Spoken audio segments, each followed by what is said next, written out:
And I do think that everyone has a poem in them, just as everyone has the capacity to fall in love, everyone has the capacity to go insane and find meaning in their life. Everyone has poems, should write poems, can write poems.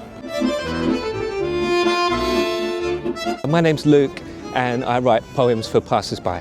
I first started writing poetry when I was a teenager. There was a lot of poetry in the house. My dad wrote poetry, collected poetry. Because time of adolescence is a time of change and turmoil and very intense feelings and new perceptions, poetry kind of makes sense as a way to articulate those things, express those things. So that's what drew me to it. I started at the beginning of 2017. The typewriter works well because it adds some theatre to the process. Watching someone write a poem is not necessarily very interesting. You certainly couldn't do it on a laptop because there's no romance to a laptop.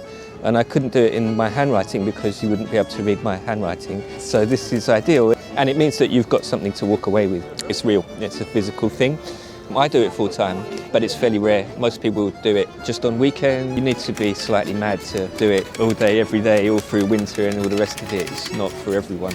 It was the best thing that happened to me in many ways. I stopped having two selves and I just had one self because now I'm a poet publicly and a poet privately. It's all integrated.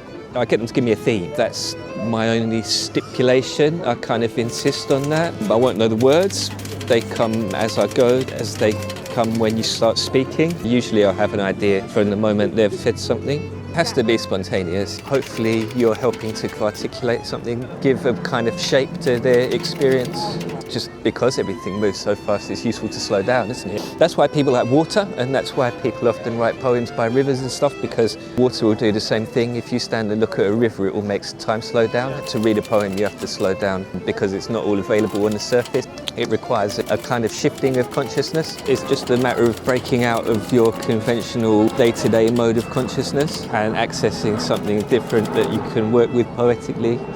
People turn to poetry in moments of extreme emotion, whether that's good or bad. So it might be words of solace in a heartbreak, it might be ways to share the euphoria of falling in love. Partly you can hear yourself differently because one of the things that you're doing when you write poetry is you are having a conversation with the not I. You're kind of having conversations with things that aren't your embodied ego, and you're giving voice to things that aren't usually voiced, giving voice to sub-personalities, you're giving voice to unacted desires. It gives you an enlarged sense of your own self and by extension other people's selves. It gives you a different model of reality, I suppose.